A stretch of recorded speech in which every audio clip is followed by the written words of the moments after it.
भिक्षु हर दिन तथागत से कहता, मैंने मन को जीत लिया है, अब ये मुझे विचलित नहीं कर सकता। तो एक दिन गौतम बुद्ध ने कहा, ठीक है, तुम दक्षिण दिशा में भिक्षा मांगने जाओ, यही तुम्हारी आखिरी चुनौती है। फिर अगले दिन ही भिक्षु ने व्याकुल होकर कहा, मुझसे बड़ी गलती हुई, लेकिन अब मैं दोबारा उस दिशा में भिक्षा मांगने नहीं जाऊंगा। ये कहानी शुरू होती है जब एक बड़े प्रदेश का राजकुमार अपना राजमहल सब कुछ त्याग कर बौद्ध संघ में शामिल हुआ। शुरुआती दिनों में नए भिक्षु ध्यान करना सीखते, इसके साथ साथ गौतम बुद्ध उन्हें भिक्षा मांगने भेजते ताकि भिक्षुओं का अहम कमजोर हो और उनका व्यवहार विनम्र हो जाए। संघ में आने के कुछ समय पश्चात राजकुमार भी भिक्षा टन पर जाने लगा। शुरू में सब ठीक था, लेकिन कुछ ही दिनों में घटना घटी जिस कारण राजकुमार विचलित हो गया और उसने भिक्षा टन पर जाने से मना कर दिया। भिक्षा टन का नियम था कि भिक्षु केवल 2 घरों में भिक्षा मांगते और नहीं मिलती तो आश्रम वापस आकर जल ग्रहण करते। एक बार राजकुमार भिक्षु नगर में भिक्षा मांगने निकला और दुस्सहयोग से भिक्षा नहीं मिली। शुरू में राजकुमार भिक्षु को निराशा हुई, लेकिन कुछ ही पलों में उसका मन शांत हो गया, जैसे कुछ हुआ ही ना हो। बिना प्रयास के आज भिक्षु बड़ा प्रसन्न था। उसने लौटकर गौतम बुद्ध से कहा, आज मुझे भिक्षा प्राप्त नहीं हुई, लेकिन मेरा मन शांत है, ना किसी विचार ने मुझे परेशान किया। गौतम बुद्ध भिक्षु की सारी भावनाएं समझ रहे थे। तथागत ने कहा, अच्छी बात है, तुम कल महल की तरफ भिक्षा मांगने जाना। भिक्षु ने आज्ञा का पालन किया और अगले दिन भिक्षा मांगने निकल गया। कुछ देर बाद जब भिक्षु महल के आगे से गुजरा तो उसे अपना महल याद आ गया कि कैसे वह ऐशो आराम का जीवन जीता था। भिक्षु ने सोचा, महल में खाने को स्वादिष्ट पकवान मिलते और सेवा करने को कई नौकर होते और सभी प्रकार के सुख मिलते। ऐसा सोचते सोचते भिक्षु के मन में इच्छा हुई कि आज बढ़िया भोजन मिल जाए। तभी भिक्षु सचेत हो गया कि यह सब अतीत की स्मृतियां हैं और मैं केवल इन्हें देख रहा हूँ। पुरानी यादों के ताज़ा होने से मन में कुछ इच्छाएं प्रकट हो रही हैं, यह भी मैं केवल देख रहा हूँ। अगर मैं इन शारीरिक इच्छाओं को पूरी करने की लालसा रखूं तो मैं मन की शांत और यह जागृत अवस्था खो दूंगा। भिक्षु ने महसूस किया कि जब जब हम स्वयं को 2 कदम आगे ले जाते हैं, चेतना का स्तर ऊपर उठाते हैं, तब तब मन इस प्रकार के खेल खेलता है। जब हम मन को शांत करने लगते हैं तब मन हमें बेचैन करने की पूरी कोशिश करता है। भिक्षु यह सोचकर बहुत खुश हुआ, क्योंकि आज उसने आत्मचिंतन से मन के बारे में गहरी समझ और सूक्ष्म दृष्टि प्राप्त कर ली। भिक्षु ने आश्रम आकर गौतम बुद्ध को सारी बात बताई और कहा, तथागत, आज मुझे आपकी कृपा से सूक्ष्म दृष्टि प्राप्त हुई। मन हमें बार बार इच्छाओं में उलझाना चाहता है।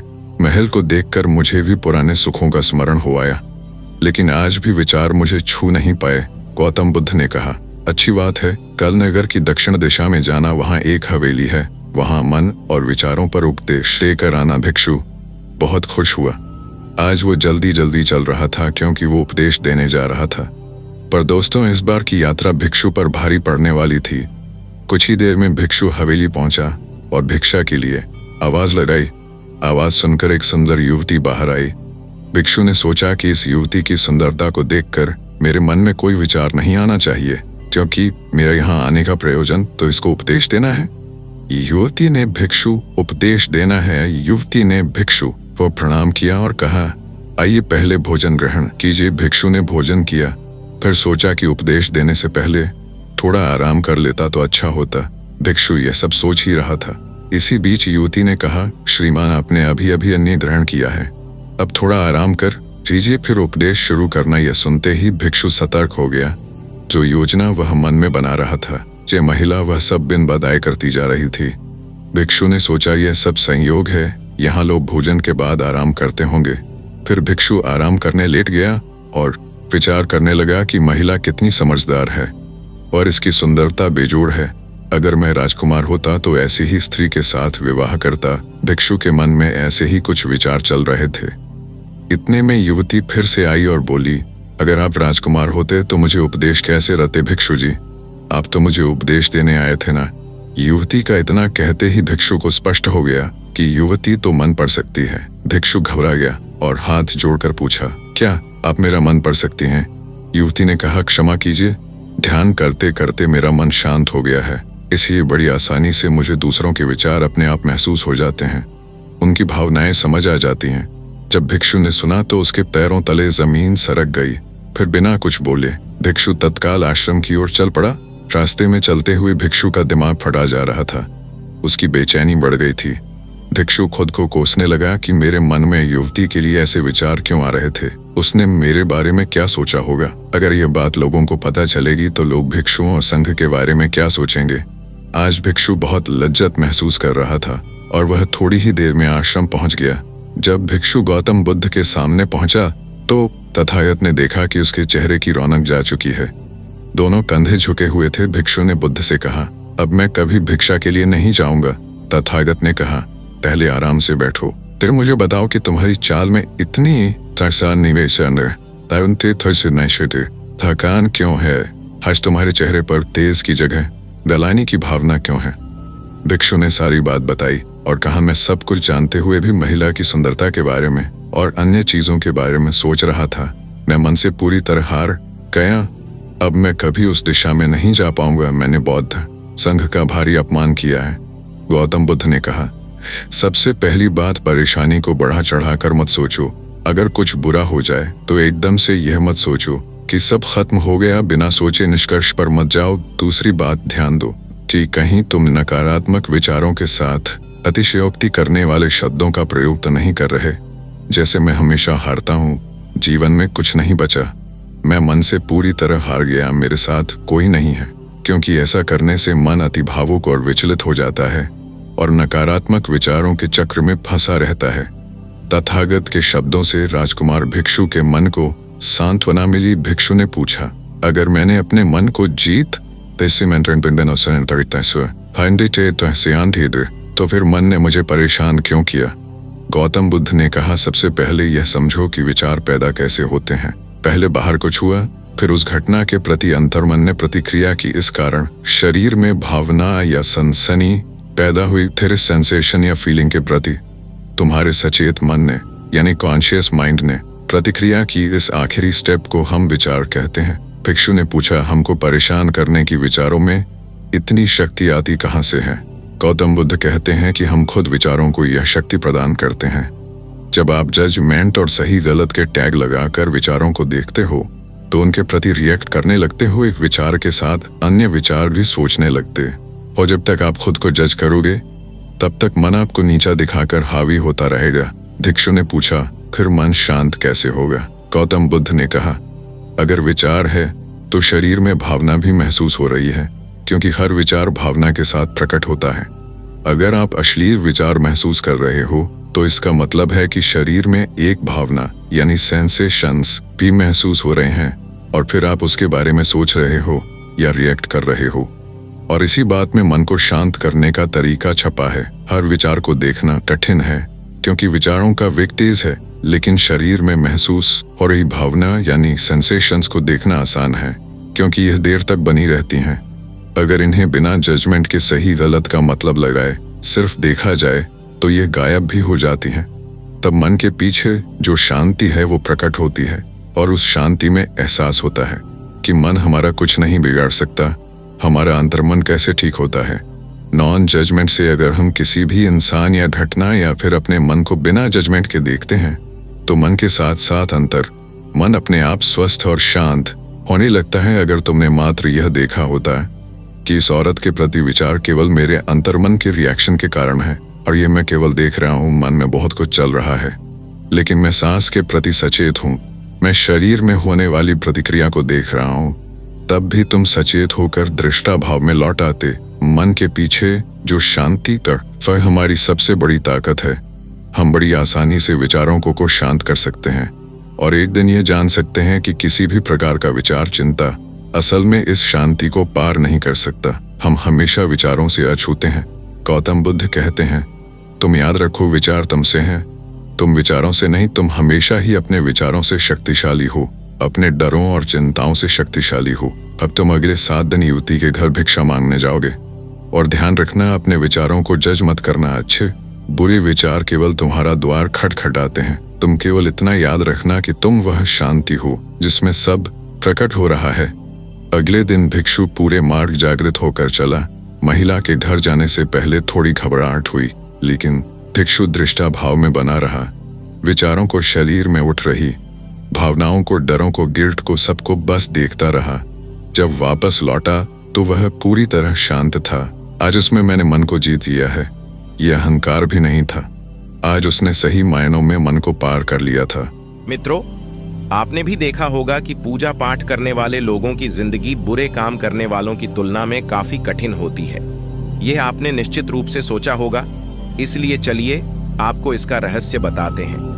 चलिए आपको पुराणों में वर्णित एक कहानी सुनाते हैं जो आपको बताएगा कि हर जीव को उसके काम के अनुसार फल मिलता है। अगर कोई अच्छे काम करता है तो उसे अच्छे फल मिलते हैं और बुरे काम करने वाले दुखी होते हैं। श्री कृष्ण ने बताया कि एक गांव में 2 आदमी रहते थे। एक बहुत धार्मिक था और हर दिन मंदिर जाकर भगवान की पूजा करता था, लेकिन दूसरा आदमी जो नास्तिक था, हर दिन मंदिर जाता था और अपने पति से धन चुराकर जूते, चप्पल और दाल खरीदता था। एक दिन गांव में भारी बारिश हो रही थी और मंदिर में एकमात्र पुजारी था। नास्तिक आदमी मंदिर गया और सब कुछ चुराकर वहां से चला गया। उस समय एक आस्तिक व्यक्ति भी मंदिर गया और भगवान की पूजा करने लगा। मंदिर के पुजारी ने उसे उसी समय देखा और उसे चोर समझा। वह गांव के बाकी लोगों से बचकर भागने लगा। वह वहां से टकरा गया और घायल हो गया।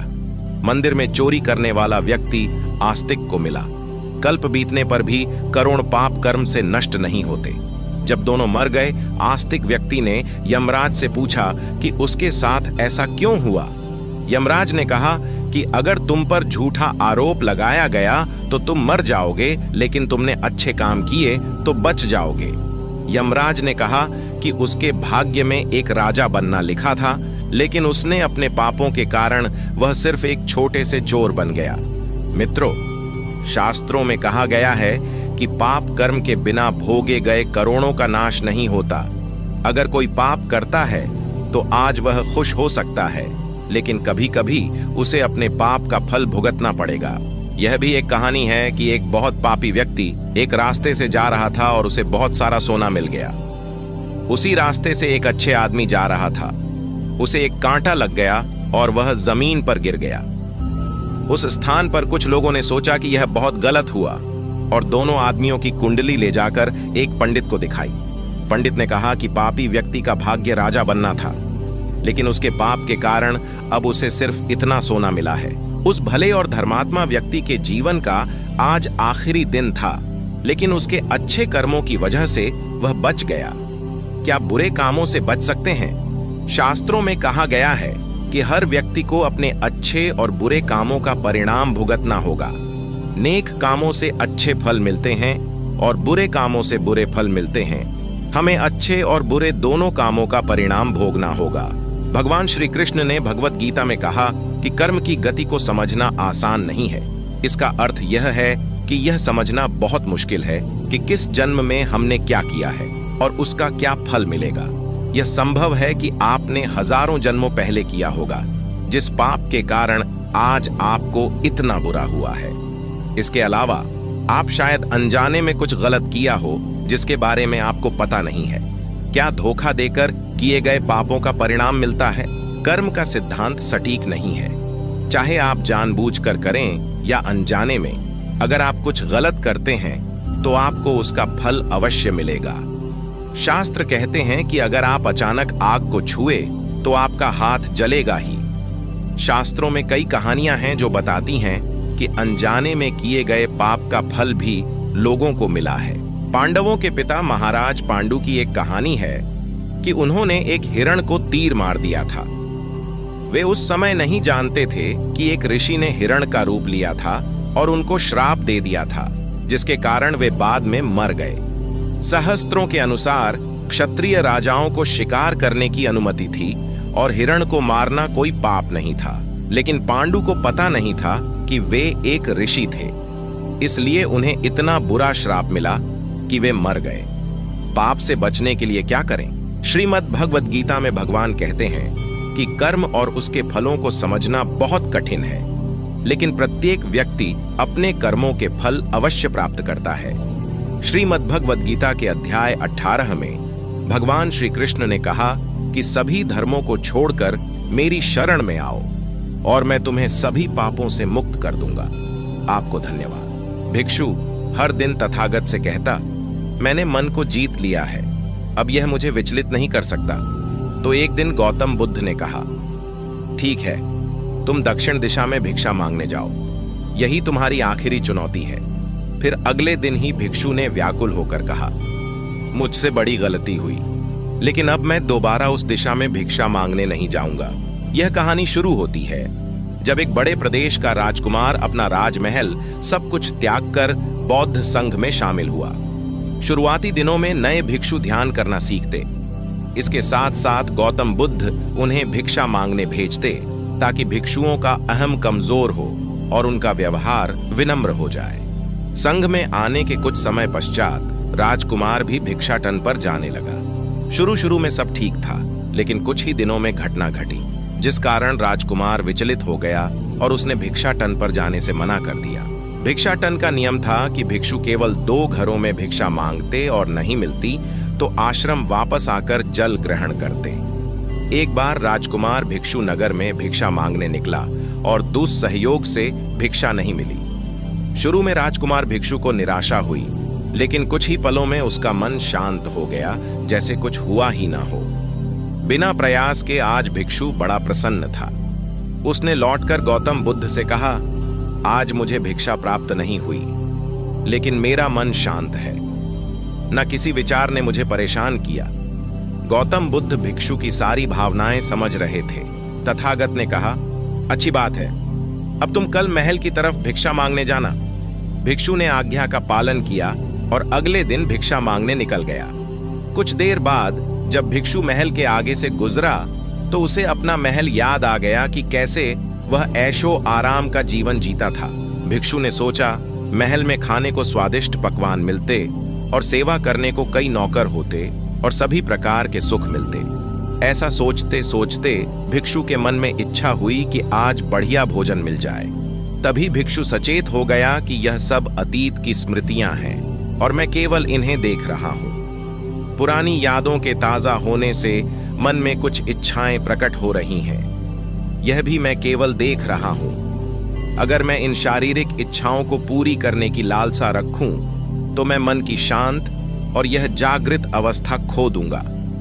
भिक्षु ने महसूस किया कि जब जब हम स्वयं को 2 कदम आगे ले जाते हैं, चेतना का स्तर ऊपर उठाते हैं, तब तब मन इस प्रकार के खेल खेलता है। जब हम मन को शांत करने लगते हैं तब मन हमें बेचैन करने की पूरी कोशिश करता है। भिक्षु यह सोचकर बहुत खुश हुआ, क्योंकि आज उसने आत्मचिंतन से मन के बारे में गहरी समझ और सूक्ष्म दृष्टि प्राप्त कर ली। भिक्षु ने आश्रम आकर गौतम बुद्ध को सारी बात बताई और कहा, तथागत, आज मुझे आपकी कृपा से सूक्ष्म दृष्टि प्राप्त हुई। मन हमें बार बार इच्छाओं में उलझाना चाहता है। महल को देखकर मुझे भी पुराने सुखों का स्मरण हो आया, लेकिन आज भी विचार मुझे छू नहीं पाए। गौतम बुद्ध ने कहा, अच्छी बात है, कल नगर की दक्षिण दिशा में जाना, वहां एक हवेली है, वहां मन और विचारों पर उपदेश देकर आना। भिक्षु बहुत खुश हुआ। आज वो जल्दी जल्दी चल रहा था, क्योंकि वो उपदेश देने जा रहा था। पर दोस्तों, इस बार की यात्रा भिक्षु पर भारी पड़ने वाली थी। कुछ ही देर में भिक्षु हवेली पहुंचा और भिक्षा के लिए आवाज लगाई। आवाज सुनकर एक सुंदर युवती बाहर आई। भिक्षु ने सोचा कि इस युवती की सुंदरता को देखकर मेरे मन में कोई विचार नहीं आना चाहिए, क्योंकि मेरा यहां आने का प्रयोजन तो इसको उपदेश देना है। युवती ने भिक्षु को प्रणाम किया और कहा, आइए, पहले भोजन ग्रहण कीजिए। भिक्षु ने भोजन किया, फिर सोचा कि उपदेश देने से पहले थोड़ा आराम कर लेता तो अच्छा होता।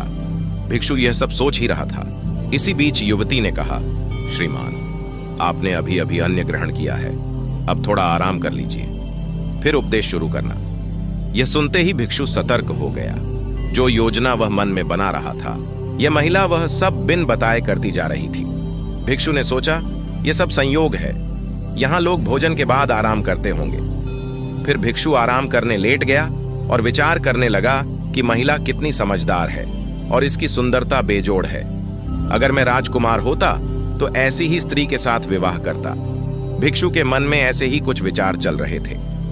इतने में युवती फिर से आई और बोली, अगर आप राजकुमार होते तो मुझे उपदेश कैसे रहते? भिक्षु जी, आप तो मुझे उपदेश देने आए थे ना। युवती का इतना कहते ही भिक्षु को स्पष्ट हो गया कि युवती तो मन पढ़ सकती है। भिक्षु घबरा गया और हाथ जोड़कर पूछा, क्या आप मेरा मन पढ़ सकती हैं? युवती ने कहा, क्षमा कीजिए, ध्यान करते करते मेरा मन शांत हो गया है, इसलिए बड़ी आसानी से मुझे दूसरों के विचार अपने आप महसूस हो जाते हैं, उनकी भावनाएं समझ आ जाती हैं। जब भिक्षु ने सुना तो उसके पैरों तले जमीन सरक गई। फिर बिना कुछ बोले भिक्षु तत्काल आश्रम की ओर चल पड़ा। रास्ते में चलते हुए भिक्षु का दिमाग फटा जा रहा था। उसकी बेचैनी बढ़ गई थी। भिक्षु खुद को कोसने लगा कि मेरे मन में युवती के लिए ऐसे विचार क्यों आ रहे थे। उसने मेरे बारे में क्या सोचा होगा? अगर यह बात लोगों को पता चलेगी तो लोग भिक्षुओं और संघ के बारे में क्या सोचेंगे? आज भिक्षु बहुत लज्जत महसूस कर रहा था और वह थोड़ी ही देर में आश्रम पहुंच गया। जब भिक्षु गौतम बुद्ध के सामने पहुंचा तो तथागत ने देखा कि उसके चेहरे की रौनक जा चुकी है। दोनों कंधे झुके हुए थे। भिक्षु ने बुद्ध से कहा, अब मैं कभी भिक्षा के लिए नहीं जाऊंगा। तथागत ने कहा, पहले आराम से बैठो, फिर मुझे बताओ कि तुम्हारी चाल में इतनी थकान क्यों है?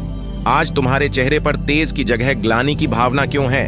भिक्षु ने सारी बात बताई और कहा, मैं सब कुछ जानते हुए भी महिला की सुंदरता के बारे में और अन्य चीजों के बारे में सोच रहा था। मैं मन से पूरी तरह हार गया। अब मैं कभी उस दिशा में नहीं जा पाऊंगा। मैंने बौद्ध संघ का भारी अपमान किया है। गौतम बुद्ध ने कहा, सबसे पहली बात, परेशानी को बढ़ा चढ़ाकर मत सोचो। अगर कुछ बुरा हो जाए तो एकदम से यह मत सोचो कि सब खत्म हो गया। बिना सोचे निष्कर्ष पर मत जाओ। दूसरी बात, ध्यान दो कि कहीं तुम नकारात्मक विचारों के साथ अतिशयोक्ति करने वाले शब्दों का प्रयोग तो नहीं कर रहे, जैसे मैं हमेशा हारता हूं, जीवन में कुछ नहीं बचा, मैं मन से पूरी तरह हार गया, मेरे साथ कोई नहीं है, क्योंकि ऐसा करने से मन अति भावुक और विचलित हो जाता है और नकारात्मक विचारों के चक्र में फंसा रहता है। तथागत के शब्दों से राजकुमार भिक्षु के मन को सांत्वना मिली। भिक्षु ने पूछा, अगर मैंने अपने मन को जीत लिया था तो फिर मन ने मुझे परेशान क्यों किया? गौतम बुद्ध ने कहा, सबसे पहले यह समझो कि विचार पैदा कैसे होते हैं। पहले बाहर कुछ हुआ, फिर उस घटना के प्रति अंतर्मन ने प्रतिक्रिया की। इस कारण शरीर में भावना या सनसनी पैदा हुई। फिर इस सेंसेशन या फीलिंग के प्रति तुम्हारे सचेत मन ने यानी कॉन्शियस माइंड ने प्रतिक्रिया की। इस आखिरी स्टेप को हम विचार कहते हैं। भिक्षु ने पूछा, हमको परेशान करने की विचारों में इतनी शक्ति आती कहां से है? गौतम बुद्ध कहते हैं कि हम खुद विचारों को यह शक्ति प्रदान करते हैं। जब आप जजमेंट और सही गलत के टैग लगाकर विचारों को देखते हो तो उनके प्रति रिएक्ट करने लगते हो। एक विचार के साथ अन्य विचार भी सोचने लगते हो। जब तक आप खुद को जज करोगे तब तक मन आपको नीचा दिखाकर हावी होता रहेगा। भिक्षु ने पूछा, फिर मन शांत कैसे होगा? गौतम बुद्ध ने कहा, अगर विचार है तो शरीर में भावना भी महसूस हो रही है, क्योंकि हर विचार भावना के साथ प्रकट होता है। अगर आप अश्लील विचार महसूस कर रहे हो तो इसका मतलब है कि शरीर में एक भावना यानी सेंसेशंस भी महसूस हो रहे हैं और फिर आप उसके बारे में सोच रहे हो या रिएक्ट कर रहे हो, और इसी बात में मन को शांत करने का तरीका छपा है। हर विचार को देखना कठिन है क्योंकि विचारों का वेग तेज है, लेकिन शरीर में महसूस हो रही भावना यानी सेंसेशंस को देखना आसान है क्योंकि यह देर तक बनी रहती है। अगर इन्हें बिना जजमेंट के सही गलत का मतलब लगाए सिर्फ देखा जाए तो यह गायब भी हो जाती है। तब मन के पीछे जो शांति है वो प्रकट होती है और उस शांति में एहसास होता है कि मन हमारा कुछ नहीं बिगाड़ सकता। हमारा अंतर्मन कैसे ठीक होता है? नॉन जजमेंट से। अगर हम किसी भी इंसान या घटना या फिर अपने मन को बिना जजमेंट के देखते हैं तो मन के साथ साथ अंतर्मन अपने आप स्वस्थ और शांत होने लगता है। अगर तुमने मात्र यह देखा होता कि इस औरत के प्रति विचार केवल मेरे अंतर्मन के रिएक्शन के कारण है और यह मैं केवल देख रहा हूं, मन में बहुत कुछ चल रहा है लेकिन मैं सांस के प्रति सचेत हूं, मैं शरीर में होने वाली प्रतिक्रिया को देख रहा हूं, तब भी तुम सचेत होकर दृष्टा भाव में लौट आते। मन के पीछे जो शांति है वह हमारी सबसे बड़ी ताकत है। हम बड़ी आसानी से विचारों को शांत कर सकते हैं और एक दिन यह जान सकते हैं कि किसी भी प्रकार का विचार, चिंता असल में इस शांति को पार नहीं कर सकता। हम हमेशा विचारों से अछूते हैं। गौतम बुद्ध कहते हैं, तुम याद रखो, विचार तुमसे हैं, तुम विचारों से नहीं। तुम हमेशा ही अपने विचारों से शक्तिशाली हो, अपने डरों और चिंताओं से शक्तिशाली हो। अब तुम अगले 7 दिन युवती के घर भिक्षा मांगने जाओगे और ध्यान रखना, अपने विचारों को जज मत करना। अच्छे बुरे विचार केवल तुम्हारा द्वार खटखटाते हैं। तुम केवल इतना याद रखना कि तुम वह शांति हो जिसमें सब प्रकट हो रहा है। अगले दिन भिक्षु पूरे मार्ग जागृत होकर चला। महिला के घर जाने से पहले थोड़ी घबराहट हुई, लेकिन भिक्षु दृष्टा भाव में बना रहा। विचारों को, शरीर में उठ रही भावनाओं को, डरों को, गिल्ट को, सबको बस देखता रहा। जब वापस लौटा तो वह पूरी तरह शांत था। आज उसमें मैंने मन को जीत लिया है, यह अहंकार भी नहीं था। आज उसने सही मायनों में मन को पार कर लिया था। एक किसान अपने गांव की परेशानियों से बहुत दुखी था। किसी ने उसे अपने दुखों के निवारण के लिए बुद्ध की शरण में जाने को कहा। जो कुछ दिनों के लिए यहां से कुछ दूर एक गांव में आया है, वह निश्चय ही तुम्हारे सब दुखों का निवारण करेगा। यह सुनकर किसान बड़ी इच्छा से बुद्ध की शरण में गया। यह सोचकर कि बुद्ध उसे उसकी समस्याओं, मानसिक पीड़ा, तनाव और दुखों से मुक्ति दिलाएंगे, वह बुद्ध के पास पहुंचा। उसने बुद्ध से कहा कि हे बुद्ध, मैं एक किसान हूं, मुझे खेती करना पसंद है, लेकिन बारिश कभी भी पर्याप्त नहीं होती और मेरी फसलें बर्बाद हो जाती हैं। पिछले साल मेरे पास खाने के लिए कुछ नहीं था और इस साल भी अत्यधिक बारिश के कारण फसल को बहुत नुकसान हुआ। मेरे पास खाने के लिए पर्याप्त भोजन नहीं है। किसान ने कहा, मैं शादीशुदा हूं, मेरी पत्नी मेरा ख्याल रखती है, मैं उससे प्यार करता हूं, लेकिन कभी कभी वह मुझे बहुत परेशान करती है और घर में बहुत क्लेश हो जाता है, जिससे मुझे लगता है कि अच्छा होता अगर वह मेरी जिंदगी में नहीं आती। मेरे भी 2 बच्चे हैं। कभी कभी मेरे बच्चे भी मेरा अनादर और अवज्ञा करते हैं, मेरे निर्देशों का पालन नहीं करते। किसान लगातार बुद्ध को अपने दुखमय जीवन के बारे में ऐसी तमाम बातें बता रहा है। बुद्ध उस दुखी किसान की समस्या को ध्यान से सुनते रहे। अपनी जिंदगी की सारी परेशानियां बताने के बाद जब उन्हें राहत महसूस हुई तो वह चुप हो गए। अब उसके पास बताने के लिए कोई और समस्या नहीं बची थी। अब वह चुपचाप बैठकर बुद्ध की ओर देख रहा था और अपनी समस्या का समाधान पाने के लिए बुद्ध के उत्तर की प्रतीक्षा कर रहा था। लेकिन बुद्ध चुप थे। किसान ने फिर कहा, हे बुद्ध, मैं आपकी शरण में आया हूं, कृपया मेरे जीवन की इन समस्याओं का समाधान करें। बुद्ध ने कहा, मैं तुम्हारी कोई मदद नहीं कर सकता।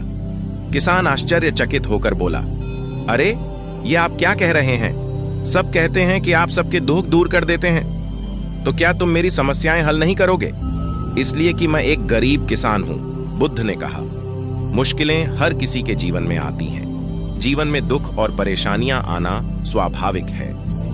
व्यक्ति के जीवन में अक्सर उसके कर्मों के अनुसार परिस्थितियां बदलती रहती हैं, जिससे सुख, दुख, निराशा और क्रोध आता है। नए रिश्तों का बनना, पुराने रिश्तों का बिगड़ना, रिश्तों में मिठास और कड़वाहट, ये सब सामान्य है। यह जीवन का हिस्सा है और यह जीवन का चक्र है। हकीकत तो यह है कि हम सभी के जीवन में 83 प्रकार की कठिनाइयां हैं। इन कठिनाइयों का समाधान आप और मैं नहीं कर सकते, कोई नहीं कर सकता। जिंदगी और जिंदगी में बनने वाले रिश्ते स्थिर नहीं होते।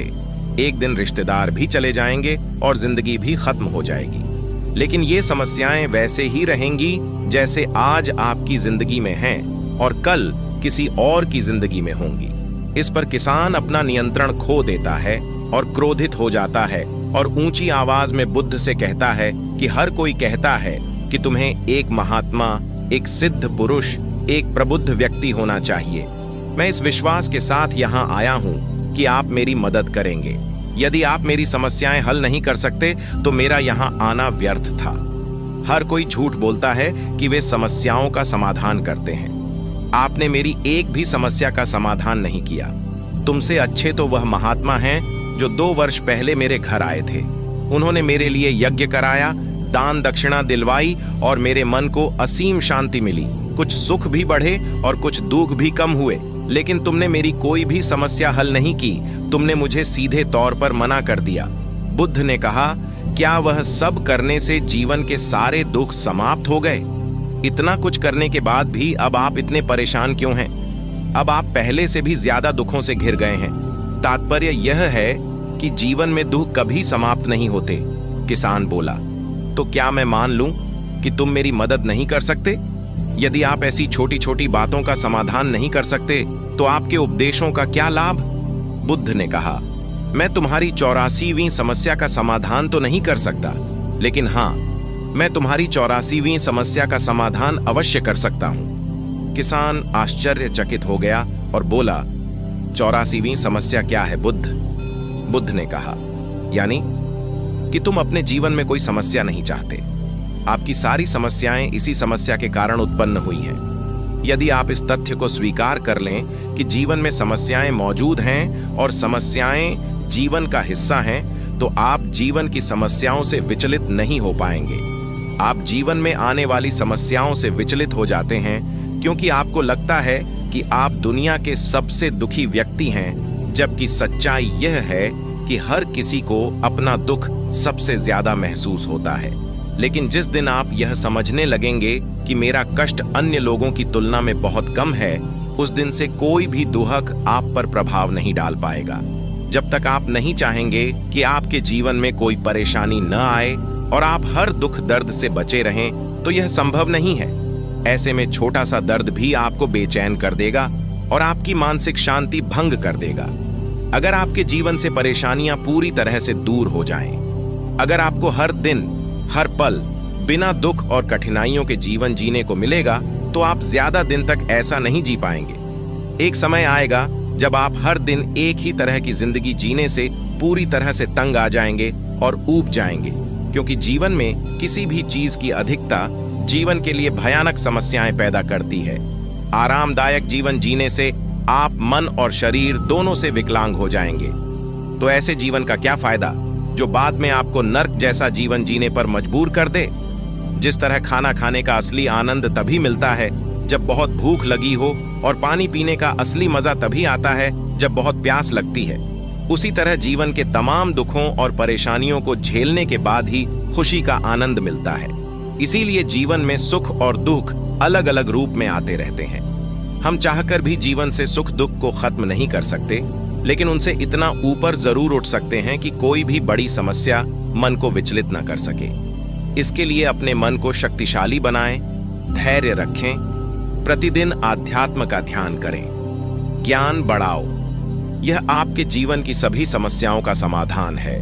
इसे जीवन की चतुर्मुखी समस्या का समाधान कहा जाता है। महात्मा बुद्ध का यह अद्भुत ज्ञान पाकर किसान संतुष्ट हो गया और उसका मन बिल्कुल हल्का हो गया। मन में जो समस्याएं परेशान कर रही थीं, उनके प्रति जिज्ञासा शांत हो गई। किसान ने अपनी आंखें बंद कर लीं और आनंद का अनुभव करने लगा। किसान को समझ आ गया कि वह अब तक क्या गलती कर रहा था और वह बुद्ध के चरणों में गिर गया।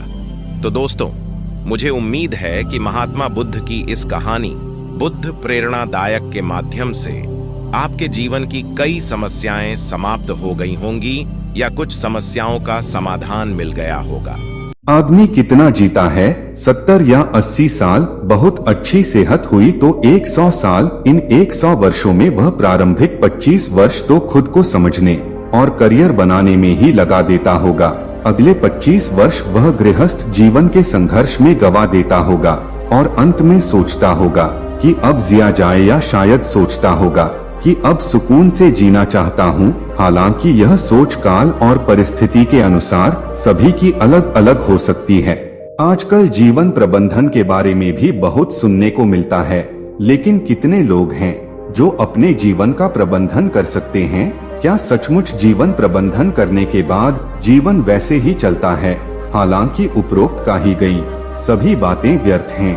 हम आपको बताएंगे कि किस तरह आपका जीवन संचालित होता है और आखिर क्या है जीवन का सही रहस्य। हम आपको जीवन रहस्यों के बारे में बता रहे हैं। उस पर आप अकेले में गंभीरता से विचार करना, तो हो सकता है कि वह आपको समझ में आ जाए। हालांकि अधिकतर लोग पहले से ही समझदार हैं, हम उन्हें क्या समझाएं? वे दिन भर फेसबुक, ब्लॉग और ट्विटर पर अपने ज्ञान को प्रदर्शित करते ही रहते हैं। पहला रहस्य जानिए, निरोगी काया। यदि आप स्वस्थ हैं तो ही आपका जीवन है। अस्वस्थ काया में जीवन नहीं होता। व्यक्ति 4 कारणों से अस्वस्थ होता है। पहला मौसम वातावरण से, दूसरा खाने पीने से, तीसरा चिंता क्रोध से और चौथा अनिद्रा से। मौसम और वातावरण आपके वश में नहीं, लेकिन घर और वस्त्र हों ऐसे कि वे आपको बचा लें। घर को आप वस्तु अनुसार बनाएं। हवा और सूर्य का प्रकाश भीतर किस दिशा से आना चाहिए, यह तय होना चाहिए ताकि वह आपकी बॉडी पर सकारात्मक प्रभाव डाले। खाना पीना आपके हाथ में है। उत्तम भोजन और उत्तम जल जरूरी है। हर तरह के नशे से दूर रहने की बात भी आप जानते ही होंगे। आहार के साथ उपवास भी जरूरी है। उपवास के लिए विशेष दिन और माह नियुक्त हैं। चिंता और क्रोध करने की भी आदत हो जाती है। शराब पीने की तरह मनोवैज्ञानिक कहते हैं कि नशा करके व्यक्ति चिंता में तो हो ही जाता है और वह चिड़चिड़ा भी हो जाता है।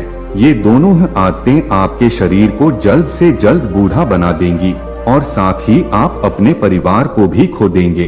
अब जहाँ तक चौथे कारण का सवाल है, ऐसे में कहना होगा कि उपरोक्त 3 है तो चौथा हो ही जाएगा। उत्तम नींद संजीवनी दवा के समान होती है।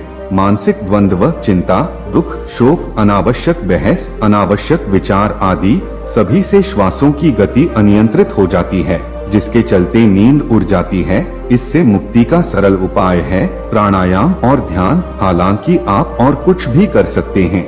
आपने दुनिया भर की किताबें पढ़ी होंगी या घर में रखी होंगी, लेकिन क्या आपके घर में ऐसी किताबें हैं जो आपको सेहतमंद और चिंतामुक्त बने रहने के उपाय बताती हों? जीवन भर आपने स्कूल और कॉलेज में जो पढ़ा है और कठिन मेहनत करके जो कमाया है, वह अस्पताल में जाकर सब व्यर्थ सिद्ध हो जाने वाला है। आपको घर में रखना चाहिए घरेलू नुस्खों की कई किताबें, आयुर्वेद और योग से संबंधित किताबें, सीडी आदि। इसके अलावा सबसे जरूरी वे किताबें हैं जिनके माध्यम से आपको आपके शरीर और दवाओं का ज्ञान होता हो। आपके शरीर के भीतर के अंग कौन कौन से हैं और वे किस तरह कार्य करते हैं और उन्हें कौन से भोजन और व्यायाम की जरूरत है, यह भी जानना जरूरी है। हालांकि आप फेसबुक पर चलने वाली व्यर्थ की बातें जानने में ज्यादा उत्सुक रहते होंगे। चाहे तो योग करें, पैदल चलें, तैराकी करें या कसरत करें। 24 घंटे में से 1 घंटा शरीर को स्वस्थ रखने के लिए देना चाहिए। जिस शरीर में आपको 70 से 80 साल रहना है, निश्चित ही आप उसके लिए कुछ तो करेंगे। यदि यह नहीं कर पाए तो कम से कम उसके भीतर कचरा तो मत डालिए। दूसरा रहस्य जानिए, जेब में हो माया। हमारे ऋषि मुनि कह गए हैं, पहला सुख निरोगी काया, दूसरा सुख जेब में हो माया। धन कमाना जीवन में बहुत जरूरी होता है और सभी यह कार्य करते भी हैं। कुछ लोग कड़ी मेहनत करके धन कमाते हैं और कुछ लोग स्मार्ट वर्क करके धन कमाते हैं। धन कमाने के अच्छे रास्ते भी हैं और बुरे भी। अच्छे रास्ते से कमाया गया धन ही आपके जीवन को संतुष्ट कर सकता है, अन्यथा आप शायद नहीं जानते हैं कि बुरे रास्ते का धन बुराई में ही समाप्त हो जाता है। ऐसे लोग जेल खाने, दवाखाने या पागलखाने में ही मिलते हैं। धनवान बनने के गुप्त रहस्य के बारे में जानने से अच्छा है कि आप प्रैक्टिकल तरीके से इसके बारे में सोचें। हालांकि लोग कहते हैं कि अपार धन कमाने का कोई शॉर्टकट नहीं होता और सारे शॉर्टकट मार्ग जेल में जाकर ही खत्म होते हैं, लेकिन यह भी सही है कि आपका मार्ग सही है तो उसे शॉर्टकट बनाया जा सकता है। आपकी योग्यता ही सबसे बड़ी दौलत है। आप जितने योग्य और कार्यकुशल होंगे, आपके मार्ग की बाधाएं समाप्त होती जाएंगी। धन कमाने के शॉर्टकट मार्ग वे ही लोग ढूंढते हैं जो अयोग्य हैं। आप सीखें वह सब कुछ जिसके माध्यम से धन कमाया जा सकता है। योग्य व्यक्ति की संसार को जरूरत है। तीसरा रहस्य जानिए, जैसी सोच वैसा भविष्य। भगवान बुद्ध कहते हैं कि आज आप जो भी हैं, वह आपके पिछले विचारों का परिणाम है। विचार ही वस्तु बन जाते हैं। इसका सीधा सा मतलब यह है कि हम जैसा सोचते हैं वैसे ही भविष्य का निर्माण करते हैं। यही बात दी सीक्रेट में भी कही गई है और यही बात धम्मपद, गीता, जिन सूत्र और योग सूत्र में कही गई है। इसे आज का विज्ञान आकर्षण का नियम कहता है। संसार को हम पांचों इंद्रियों से ही जानते हैं और कोई दूसरा रास्ता नहीं। जो भी ग्रहण किया गया है उसका मन और मस्तिष्क पर गहरा प्रभाव पड़ता है। उस प्रभाव से ही चित्त निर्मित होता है और निरंतर परिवर्तित होने वाला होता है। इस चित्त को समझने से ही आपके जीवन का खेल आपको समझ में आने लगेगा। अधिकतर लोग अब इसे समझकर अच्छे स्थान, माहौल और लोगों के बीच रहने लगे हैं। वे अपनी सोच को बदलने के लिए ध्यान या पॉजिटिव मोटिवेशन की क्लासेस भी जाने लगे हैं। वैज्ञानिक कहते हैं कि मानव मस्तिष्क में 24 घंटे में लगभग 60,000 विचार आते हैं। उनमें से ज्यादातर नकारात्मक होते हैं। नकारात्मक विचारों का पलड़ा भारी है तो फिर भविष्य भी वैसा ही होगा, और यदि मिश्रित विचार हैं तो मिश्रित भविष्य होगा। अधिकतर लोग नकारात्मक फिल्में, न्यूज, सीरियल और गाने देखते रहते हैं। इससे उनका मन और मस्तिष्क वैसा ही निर्मित हो जाता है। वे गंदे या जासूसी उपन्यास पढ़कर भी वैसा ही सोचने लगते हैं।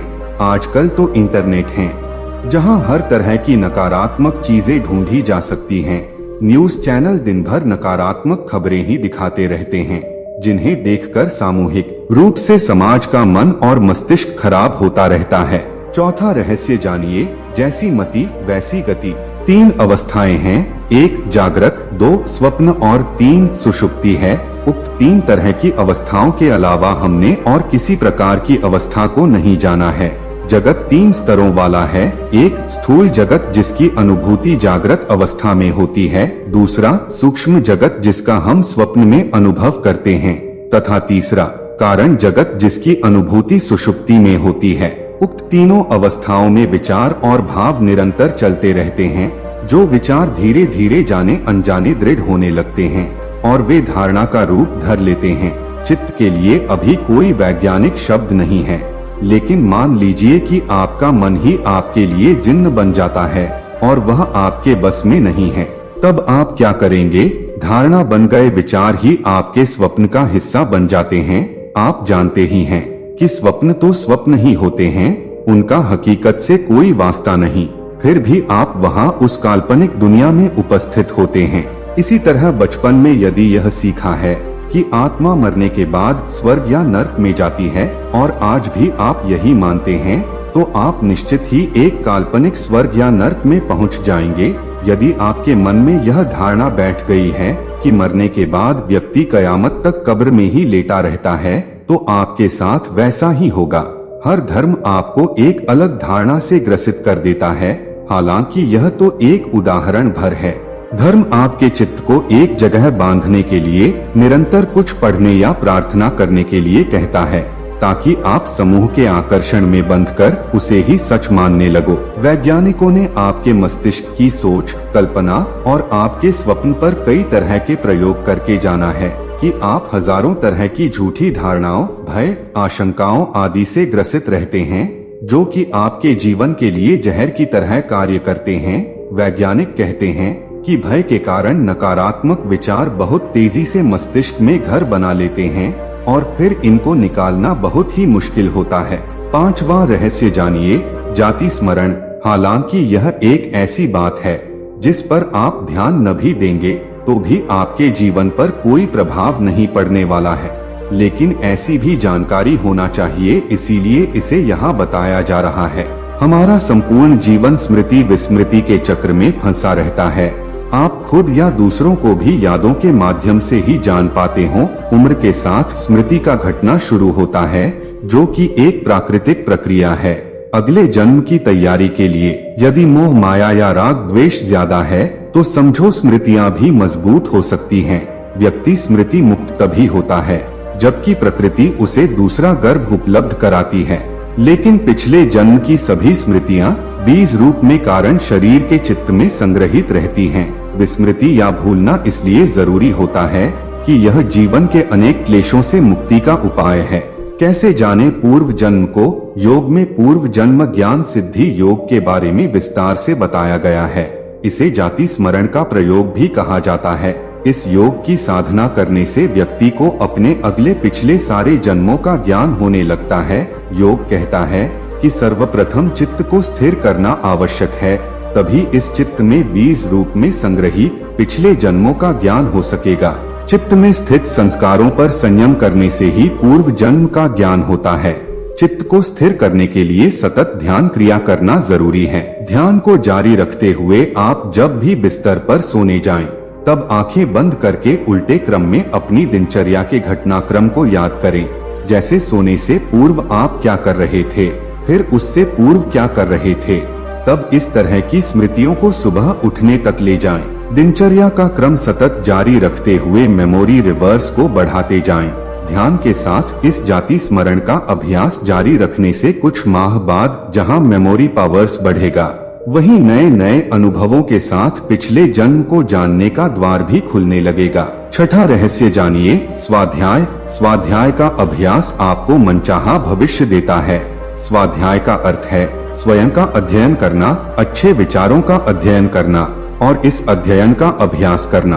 आप स्वयं के ज्ञान, कर्म और व्यवहार की समीक्षा करते हुए पढ़े वह सब कुछ जिससे आपके जीवन में सकारात्मक ऊर्जा का संचार होता हो, साथ ही आपको इससे खुशी भी मिलती हो, तो बेहतर किताबों को अपना मित्र बनाएं। जीवन को नई दिशा देने की शुरुआत आप छोटे छोटे संकल्प से कर सकते हैं। संकल्प लें कि आज से मैं बदल दूंगा वह सब कुछ जिसे बदलने के लिए मैं न जाने कब से सोच रहा हूँ। अच्छा सोचना और महसूस करना स्वाध्याय की पहली शर्त है। सातवां रहस्य जानिए, ईश्वर प्राणिधान। वेद कहते हैं कि सिर्फ एक ही ईश्वर है जिसे ब्रह्मा या परमेश्वर कहा गया है। इसके अलावा और कोई दूसरा ईश्वर नहीं है। ईश्वर निराकार है, यही अद्वैत सत्य है। ईश्वर प्राणिधान का अर्थ है ईश्वर के प्रति पूर्ण समर्पण, ईश्वर के प्रति पूर्ण विश्वास। न देवी, न देवता, न पीर फकीर, न ज्योतिष और न ही गुरु घंटाल। यदि आप मर्द हो तो राहु, केतु या शनि से डरने की जरूरत नहीं। हाथ की अंगूठियां और गले का ताबीज निकालकर फेंक दें। वेद कहते हैं कि असुरक्षा से ही जीवन पैदा होता है और आत्मा बलवान बनती है। एक ही ईश्वर के प्रति अडिग रहने वाले के मन में दृढ़ता आती है। यह दृढ़ता ही उसकी जीत का कारण है। चाहे सुख हो या घोर दुख, उसके प्रति अपनी आस्था को डिगाए नहीं। इससे आपके भीतर पांचों इंद्रियों में एकजुटता आएगी और लक्ष्य को भेदने की ताकत बढ़ेगी। वे लोग जो अपनी आस्था बदलते रहते हैं, भीतर से कमजोर होते जाते हैं। विश्वास रखें सिर्फ ईश्वर में। इससे बिखरी हुई सोच को एक नई दिशा मिलेगी और जब आपकी सोच सिर्फ एक ही दिशा में बहने लगेगी, तो वह धारणा का रूप धर उसकी तस्वीर ब्रह्मांड में ईश्वर के पास पहुंच जाएगी। ईश्वर उस तस्वीर को मूर्त रूप देकर आपके पास लौटा देगा।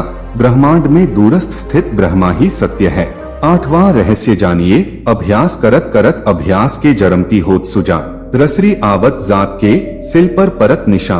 अभ्यास के बल पर मूर्ख भी बुद्धिमान हो जाता है, अज्ञानी भी ज्ञानी हो जाता है। इतिहास साक्षी है कि अभ्यास एवं परिश्रम के बल पर असंभव दिखाई देने वाले कार्य भी संभव हो जाते हैं। ऋषि मुनियों की सिद्धियां, वैज्ञानिकों के आविष्कार, राजाओं की विजय गाथाएं सब इसी का प्रमाण हैं कि यदि मनुष्य हिम्मत न हारे और निरंतर अभ्यास और प्रयास करता रहे, तो फिर असंभव शब्द के लिए कहीं स्थान नहीं। बार बार एक ही काम को कर उसमें निपुण होने का प्रयास ही अभ्यास है। अभ्यास एक ऐसा माध्यम है जिससे कठिन से कठिन कार्य में कुशलता पाई जा सकती है। जीवन में आप जो भी अच्छा जानते हैं और करना चाहते हैं, उसका अभ्यास करते रहिए। जीवन में अभ्यास की लगातार जरूरत पड़ती रहती है। आप यदि शुरुआत में प्रतिदिन मन मारकर रोज 6 बजे उठते हैं, तो कुछ दिनों बाद 6 बजे उठने का आपको अभ्यास हो जाता है। बाद में यदि आप न भी उठेंगे तो आपकी नींद ठीक 6 बजे ही खुल जाएगी। इसी तरह जन्म और मृत्यु आपके अभ्यास का ही परिणाम है। जिंदगी भर आप किस तरह जिए, अनुशासन में जिए या अराजक तरीके से, आपके इस तरीके के अभ्यास से ही आपकी मृत्यु होगी, अर्थात अंत में परिणाम निकलेगा। अच्छे अंत से अच्छी शुरुआत भी होती है और अच्छी शुरुआत से अच्छा अंत। जन्म और मृत्यु के रहस्य को समझना है तो आप वर्तमान में जी रहे जीवन को समझें। आपकी आदतें, कर्म, अभ्यास, विचार आदि सभी चित्त में इकट्ठे हो रहे हैं। सभी के सम्मिलित प्रभाव से ही परिणाम निकलेगा। आपकी नींद खुलने का जब समय होता है, अधिकतर मौके पर तब ही आपके जन्म लेने का समय होगा। इसलिए अभ्यास के महत्व को समझें। पुराने लोग अपनी दिनचर्या को सुधारते थे और उसी के अनुसार जीवन यापन करते थे। अभ्यास का महत्व समझें। अभ्यास व्यक्ति को परिपूर्ण और योग्य बनाता है। ऑफिस में, घर में या अन्य कहीं पर भी आप कार्य कर रहे हैं, उसे मन लगाकर करना जरूरी है। कोई सा भी कर्म खाली नहीं जाता है। अभ्यास का अर्थ है एक ही प्रक्रिया को बार बार निरंतर दोहराने की इस प्रक्रिया के चलते त्रुटियां होने की गुंजाइश समाप्त हो जाती है। अच्छा अभ्यास करें। 9वां रहस्य जानिए। सांप्रदायिकता और साम्यवाद से बचें। ये दोनों ही तरह की विचारधाराएं जीवन और देश विरोधी हैं। यदि आप अपने जीवन, अपने परिवार और अपने देश से प्यार करते हैं तो इन घातक विचारधाराओं से बचें। आपके द्वारा फैलाई गए सांप्रदायिक विचार से देश का भला नहीं होगा। आप धार्मिक विचार फैलाने के लिए स्वतंत्र हैं। धार्मिक होना और सांप्रदायिक होना दोनों अलग अलग बातें हैं। धार्मिक बनने के लिए कथित रूप से किसी धर्म, संप्रदाय या संगठन की जरूरत नहीं होती। संगठन विचारधाराओं के होते हैं। धर्म और साम्यवाद एक ही सिक्के के दो पहलू हैं। विचारधाराएं दो तरह की होती हैं, एक भ्रमपूर्ण और दूसरी स्पष्ट विचारधारा में कायदे, हुक्म और पाबंदियां होती हैं, जबकि भ्रमपूर्ण विचारधारा खुद को लोकतांत्रिक और सहिष्णु मूल्यों को प्रस्तुत कर लोगों को कंफ्यूजन और निर्णयहीनता की स्थिति में डाल देती है। ऐसे व्यक्ति के मन में अराजक और कमजोर विचार होते हैं। कंफ्यूज मस्तिष्क में दृढ़ता नहीं, भय और शंका ही हो सकती है। साम्यवादी विचारधारा अमीर और गरीबों के नाम पर उनके बीच एक साफ लकीर खींचकर लोगों को लोगों के खिलाफ खड़ा करती है। इस तरह से यह विचारधारा इस बात का एहसास दिलाती है कि वे एक एलीट ग्रुप का हिस्सा हैं, जो दुनिया को बचाने का काम कर रहे हैं। दुनिया तभी बचेगी जब सभी लोग समान हो जाएंगे। इस विचारधारा में आदमी मानसिक गुलाम होता है, जिस पर वह गर्व करता है। गुलाम बनने में गर्व महसूस करवाना ही इस विचारधारा का उद्देश्य रहता है। लोगों को गरीब बनाकर रखने में ही इस विचारधारा का फायदा है। साम्यवाद व्यक्ति स्वतंत्रता के खिलाफ है। 10वां रहस्य जानिए। खुशी और चाहत। सफल व्यक्ति वे होते हैं जो अपने जीवन में कुछ अच्छा चाहते हैं। अच्छा चाहने के लिए खुश रहना जरूरी है। यदि आपके जीवन में आपने जो चाहा वह अभी तक मिला नहीं है तो आप उदास और निराश रहने लगेंगे, जबकि ऐसा करने से आपने जो चाहा है उसका पास आना और मुश्किल हो जाता है। खुशी और चाहत दोनों एक दूसरे की पूरक हैं। हमेशा खुश रहना सीखें। अभ्यास से यह संभव हो सकता है। खुश रहेंगे तो आप जीवन में जो भी सहज रूप से चाहेंगे वह मिलता जाएगा। खुशी खुशी सपने देखो, अपना लक्ष्य बनाओ, उसके लिए योजना बनाओ और कार्य करो। कार्य करते रहो और करते रहो। परिणाम की चिंता मत करो। आज हम एक ऐसे पर्व पर इकट्ठे हुए हैं जो एक प्रकार से त्रिगुण है, त्रिवेणी है। आज ही का पवित्र दिवस बुद्ध पूर्णिमा का है, जब भगवान बुद्ध ने देह धारण किया था। आज ही का पवित्र दिवस है जब भगवान बुद्ध ने संबोधि प्राप्त की थी। आज ही का दिवस जब भगवान बुद्ध ने देह मुक्ति कर दिव्यता की ओर पलायन कर दिया था। लेकिन आज हम इस उमंग भरे पर्व पर कुछ बोझिल सा भी महसूस करते हैं। बोझिल सा इसलिए महसूस कर रहे हैं कि जिस धरती पर भगवान बुद्ध का जन्म हुआ वो हमारा सबका प्यारा नेपाल एक बहुत बड़े संकट से गुजर रहा है। ये यातना कितनी भयंकर होगी उसकी कल्पना करना भी कठिन है। और कितने लंबे समय तक नेपाल के इन पीड़ित बंधुओं को इन यातनाओं से जूझना पड़ेगा, इसका भी अंदाज करना कठिन है। लेकिन भगवान बुद्ध ने जो करुणा का संदेश दिया है, विश्व की मानव जाति के लिए उस करुणा को जीने का एक मौका भी है। उसी करुणा से प्रेरित होकर के नेपाल के बंधुओं के दुख दर्द को हम बांटें, उनके आंसुओं को पोंछें और उन्हें भी एक नई शक्ति प्राप्त हो। इसके लिए आज हम भगवान बुद्ध के चरणों में प्रार्थना करते हैं। जब भगवान बुद्ध की चर्चा होती है तब ये स्वाभाविक है कि आज के युग में उन्होंने जो कहा था, उन्होंने जो जिया था और उन्होंने जीने के लिए जो प्रेरणा दी थी, क्या आज के मानव जाति को, आज के विश्व को वो उपकारक है क्या?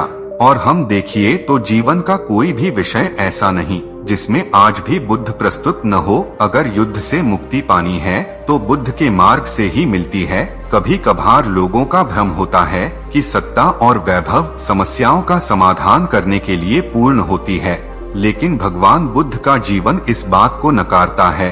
भगवान बुद्ध को संबोधि प्राप्त करने का अवसर हम सबको विदित है, लेकिन भगवान बुद्ध के एक एक आचरण में ऐसा लग रहा है कि वो पहले से ही उनके मन की भूमि तैयार थी। बारिश आने के बाद बीज बोने के बाद फसल होना, ये हमारे ध्यान में होता है, लेकिन उस धरती की अपनी एक ताकत होती है, उसका अपना एक सामर्थ्य होता है जो बाद में उर्वरा का रूप ले, तब हमारे ध्यान जाता है।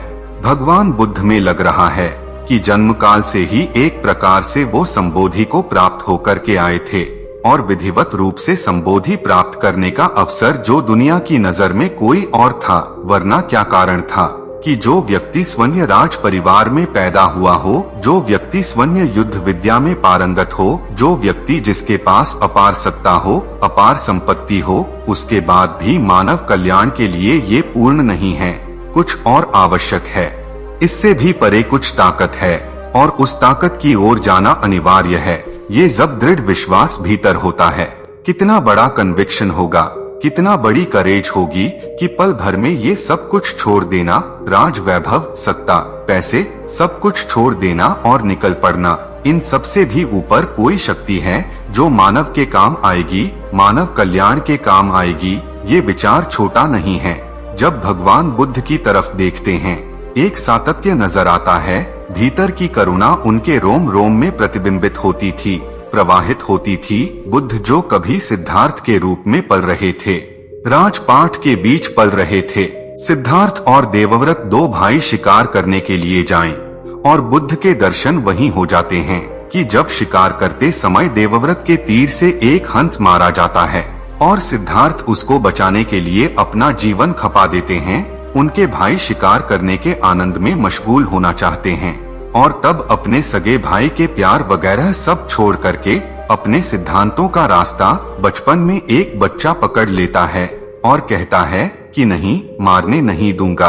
अगर भीतर से करुणा प्रवाहित न हुई होती, अगर जीवन करुणा से प्रेरित न हुआ होता, प्रभावित न हुआ होता, तो ये घटना संभव नहीं होती। क्योंकि राजघराने में जिस प्रकार का लालन पालन होता है, युद्ध की विभीषिकाओं के बीच जीने की जिनको तैयारी रखनी होती है, जिसको शस्त्र से सुसज्जित किया जाता है, वो व्यक्ति एक पंछी के लिए इतनी करुणा प्रकट करता हो और सगे भाई को छोड़ने के लिए तैयार हो जाता है, तब उस करुणा की तीव्रता कितनी ऊंची होगी, इसका अंदाज आता है।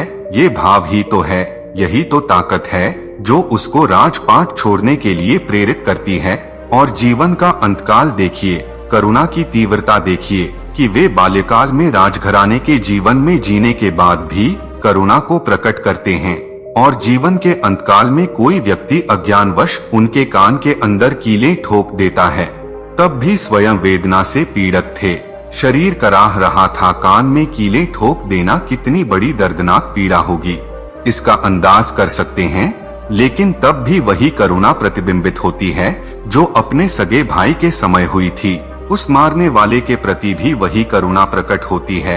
जीवन कितना एक सूत्र था, एकात्मता का वो आदेश देते थे। इस एकात्मता की अनुभूति जीवन के आखिर काल तक कैसे हुई, इसका हम अंदाज कर सकते हैं। आज पूरे विश्व में एक चर्चा है कि 21वीं सदी एशिया की सदी है और इसमें कोई दुविधा नहीं, दुनिया में मतभेद नहीं। इस विषय में सभी मानते हैं कि 21वीं सदी एशिया की है। इसमें मतभेद हो सकता है कि किस देश की होगी, किस देश की नहीं, लेकिन एशिया की होगी, इसमें कोई मतभेद नहीं है। जिन लोगों ने 21वीं सदी एशिया की सदी की कल्पना की है, शायद उन्होंने एक पहलू की ओर नहीं देखा।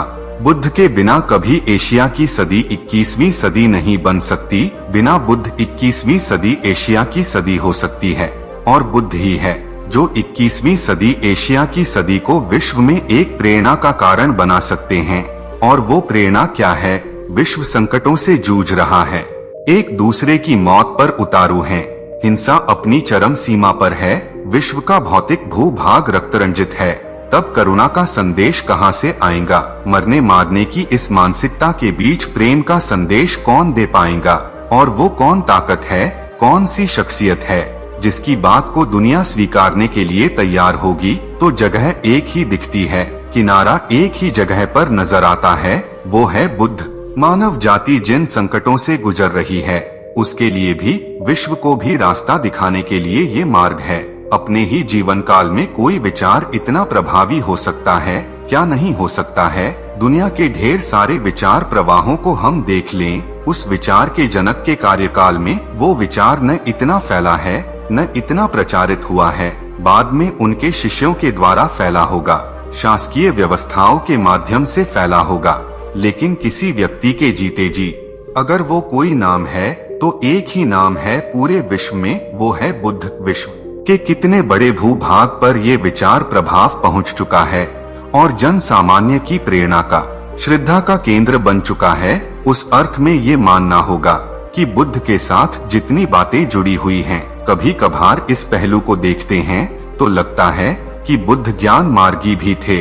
जब तक कन्विक्शन नहीं होता, जब तक विचारों के तराजू पर चीजें तौली नहीं जाती, जब तक कंपैरेटिव स्टडी करके बेटर डिसाइड नहीं होता है, तब तक दुनिया अपने आप चीजों को स्वीकार नहीं करती है। बुद्ध की बातों में ज्ञान मार्ग की ताकत थी, तभी तो विश्व ने उनको स्वीकार किया होगा, विश्व ने तराजू पर तौल कर स्वीकार किया होगा। उस समय सामाजिक जीवन में भी बुराइयां और बुराइयों को अतिरेक था, आशंकाओं का दौर चलता था। भू विस्तार एक सहज राज्य प्रवृत्ति बन गई थी। ऐसे समय यानी ऐसे विपरीत समय में त्याग की चर्चा करना, मर्यादाओं की चर्चा करना, प्रेम और करुणा का संदेश देना और सामाजिक सुधार की बात करना, जिन मुद्दों को लेकर आज भी हम हिंदुस्तान में चर्चा करते हैं, 2500 साल पहले भगवान बुद्ध ने भी इन मुद्दों को स्पर्श किया था। मैं अभी यहाँ जब मुझे किताब दी गई तो मैं पढ़ रहा था। एक चीज से मैं प्रभावित हुआ। मुझे लगता है कि मैं आपको बताऊं, एक स्थान पर लिखा है, कल्याण के बिना भविष्य और परलोक जैसे तो दूर की बात है, इसी जीवन की अर्थ सिद्धि भी नहीं हो सकती। मरने के बाद के सुख की बात छोड़ो, इस जीवन में भी सुख नहीं मिल सकता।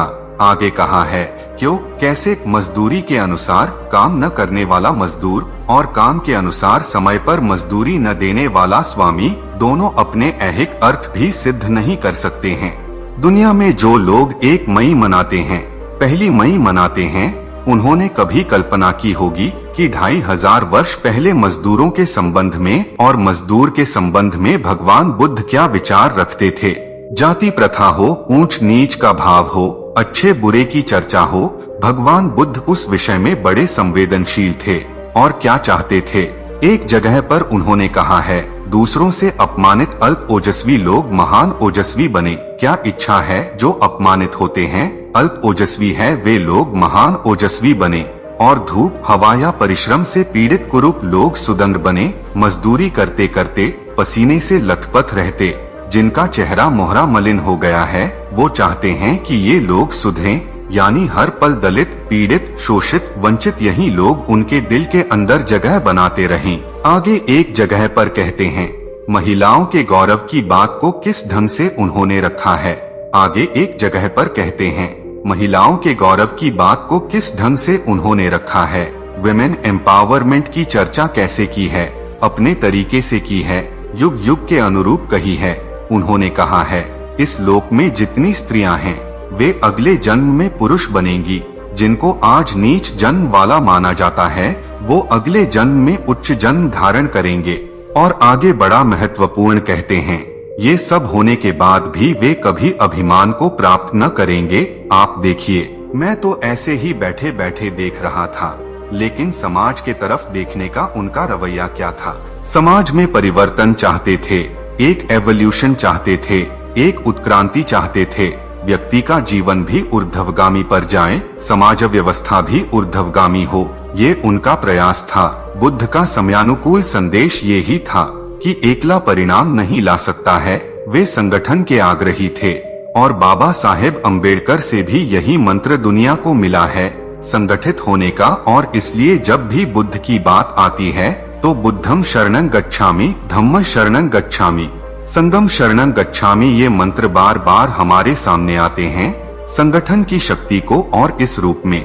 जैसे वो ज्ञान मार्गी थे, वे एकात्म मार्गी भी थे। वे एकात्मता में विश्वास करते, जितने लोगों को जोड़ सकते हैं जोड़ने में विश्वास रखते थे, और उसी से एक संगठन की शक्ति को रूप देने का उनका प्रयास है। भगवान बुद्ध ने व्यक्ति के विकास के लिए भी जो मंत्र दिया है, मैं समझता हूँ कि इससे बड़ा कोई संदेश नहीं हो सकता है।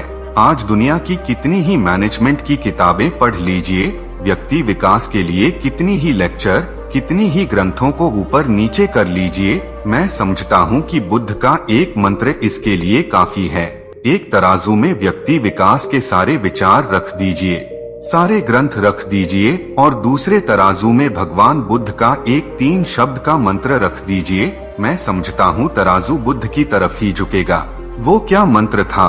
व्यक्ति विकास का उत्तम मंत्र था अपदीपो भव। मैं समझता हूँ अपदीपो भव से ऊपर व्यक्ति के जीवन की ऊर्ध्वगामी यात्रा के लिए और कोई रास्ता नहीं हो सकता है। और उस अर्थ में मैं कहूँ कि स्वयं भगवान बुद्ध को कुछ लोग कहते हैं कि वो पूर्व के प्रकाश थे, ज्यादा इस रूप से उनको वर्णित किया जाता है, लेकिन मैं मानता हूँ कि शायद उनको पूर्व के प्रकाश कहते समय हमारी कल्पना शक्ति की मर्यादा नजर आती है, हमारी कल्पनाशीलता की मर्यादा नजर आती है। लगता तो ऐसा है कि पूरे ब्रह्मांड के लिए वो तेज पुंज थे, जिस तेज पुंज में से समय समय पर जिसकी जैसी क्षमता प्रवाहित होने वाले प्रकाश को वो प्राप्त करता था, और इसलिए वो अपने आप में एक तेज पुंज थे। उस तेज पुंज से प्रकाश पाकर के हम भी उस दिव्य मार्ग को कैसे प्राप्त करें, जिसमें करुणा हो, जिसमें साथ लेने का स्वभाव हो, जिसमें औरों के लिए जीने की इच्छा शक्ति हो और उसके लिए त्याग करने का मार्ग हो।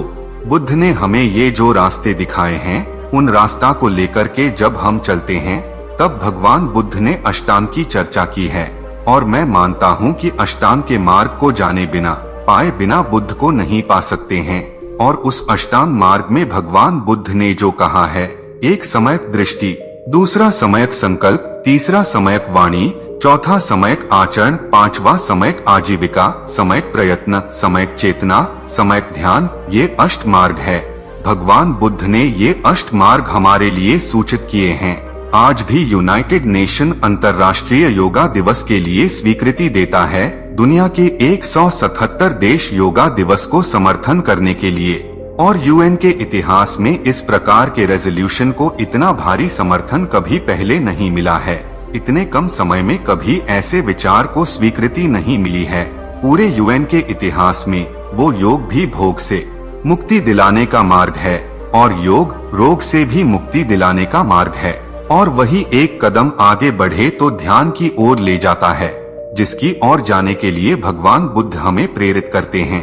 और इस अर्थ में देखिए, आज के युग में जिन संकटों से हम जूझ रहे हैं, जिन समस्याओं से हम जूझ रहे हैं, उन समस्याओं का समाधान इन आवश्यकताओं की पूर्ति करता है। पूरे एशिया में भी, मैं जहां भी इन दिनों जा रहा हूं, वो राज्य सरकारें, वो राष्ट्र की सरकारें एक बार मेरा कार्यक्रम बनाते समय जरूर ध्यान रखती हैं। और मुझे भी अच्छा लगता है जब वो ये करते हैं। कहीं पर भी भगवान बुद्ध का मंदिर है तो मुझे जरूर वहां ले जाते हैं। मैं मुख्यमंत्री था तो चीन गया था, तो कोई कल्पना नहीं कर सकता है चीन में, चीन सरकार ने मेरा जो कार्यक्रम बनाया, उसमें एक शाम मेरी भगवान बुद्ध के मंदिर में बिताने के लिए आयोजित किया था। मैं अभी जापान गया तो क्योटो में तो स्वयं वहाँ के प्रधानमंत्री जी आए, वहाँ के इस भगवान बुद्ध के मंदिर के परिसर को मुझे साथ लेकर के गए थे। अभी श्रीलंका गया, सभी बौद्ध भिक्षुओं के साथ मिलने का मुझे अवसर मिला, और मैं देखता हूँ कि कितनी बड़ी आध्यात्मिक चेतना है, लेकिन बिखरी पड़ी है। समय की मांग है कि संकट से अगर विश्व को बचाने के लिए बुद्ध का करुणा प्रेम का संदेश काम आता है, तो ये शक्तियाँ सक्रिय होनी चाहिए। और भगवान बुद्ध ने कहा था, उसी रास्ते पर संगठित भी होना चाहिए, और तभी जाकर के सामर्थ्य प्राप्त होगा। और मैं ये अच्छा हुआ कि हमारे कुछ लोगों का ध्यान नहीं गया अभी तक, वरना कई चीजें हमारे देश में विवाद का कारण बनाने में देर नहीं लगती है। मैं गांधीनगर में मुख्यमंत्री था तो हमारा एक सचिवालय का नया परिसर बना है, उस परिसर में मैंने बहुत बड़ी एक भगवान बुद्ध की मूर्ति लगाई है। प्रवेश होते ही सामने है, और मैं जिस मुख्यमंत्री के निवास में रहता था वहाँ पर भी प्रवेश पर सामने ही भगवान बुद्ध विराजमान हैं। अभी तक शायद इन लोगों का ध्यान नहीं गया, वरना तो अब तक मेरी चमड़ी उधेड़ दी गई होती। शायद एक कारण ये है, वो मेरे ज्ञान या जानकारियों के कारण नहीं है। कुछ बातें होती हैं जो हमें पता भी नहीं होती है। मेरा जन्म जिस गांव में हुआ, तो जब हम बच्चे थे, पढ़ते थे, तो यहाँ आए थे, यहाँ रहे थे। थोड़े बड़े हुए तो पता चला कि ह्वेन-सांग काफी समय मेरे गांव में रहे थे। क्यों रहे थे? तो फिर पता चला कि हमारी सामान्य इम्प्रेशन ये है कि भगवान बुद्ध पूर्वी क्षेत्र में थे। लेकिन आपको यह जानकर आश्चर्य होगा कि भारत के दूर सुदूर पश्चिमी क्षेत्र में मेरे गांव में बौद्ध भिक्षुओं के लिए एक बहुत बड़ा हॉस्टल था, और हजारों की तादाद में बौद्ध भिक्षुओं की शिक्षा दीक्षा का वहाँ काम होता था। तो ये सब ह्वेन-सांग ने लिखा है। मैं जब मुख्यमंत्री बना तो मुझे स्वाभाविक इच्छा हुई कि भाई ये लिखा गया है तो यहाँ कुछ तो होगा। मैंने मेरे यहाँ पुरातत्व विभाग को कहा कि जरा खुदाई करो भाई, देखो कि क्या है। मुझे खुशी हुई कि वे सारी चीजें खुदाई में से मिल गयी। बुद्ध के स्तूप मिल गए, वहाँ के हॉस्टल भी मिल गए, और ह्वेन-सांग ने जो वर्णन किया था कि हजारों की तादाद में लोग वहाँ शिक्षा दीक्षा लेते थे। उसके बाद मैंने एक ग्लोबल बुद्धिस्ट कॉन्फ्रेंस की थी, और बहुतेक बौद्ध भिक्षुओं को मैं उस जगह पर ले गया था। और मुझे ये भी खुशी थी कि हम एक जगह पर खुदाई कर रहे थे, तो वहाँ से तो हमें भगवान बुद्ध के अवशेष मिले हैं। सोने की एक डिबिया मिली है जो अभी MS यूनिवर्सिटी में रखी गई है। भविष्य में सपना है कि भगवान बुद्ध के जो अवशेष हैं, वहाँ एक भव्य भगवान बुद्ध का एक मंदिर बने, और विश्व भर में भगवान बुद्ध से प्रेरणा पाने वाले सबके लिए ये प्रेरणा का केंद्र बने। तो मेरा नाता मैं हमेशा अनुभव करता हूँ कि कुछ विशेष कारण से भगवान बुद्ध के साथ है, उन विचारों के साथ है, उस करुणा और प्रेम के रास्ते के साथ है। मुझे आज बुद्ध पूर्णिमा के इस पावन अवसर पर भगवान बुद्ध के चरणों में आकर के बैठने का अवसर मिला, उनका स्मरण करने का अवसर मिला, और आप सबके दर्शन करने का अवसर मिला। मैं अपने आप को धन्य मानता हूँ। मैं फिर एक बार नेपाल के लोगों के लिए भगवान बुद्ध से प्रार्थना करता हूँ कि मेरे पीड़ित भाइयों को बहुत शक्ति दें, और बहुत ही जल्द हमारा ये प्यारा भाई ताकतवर बने और शक्तिशाली बन करके हिमालय की गोद में फले फूले। यही प्रार्थना करते हुए मैं मेरी वाणी को विराम देता हूँ।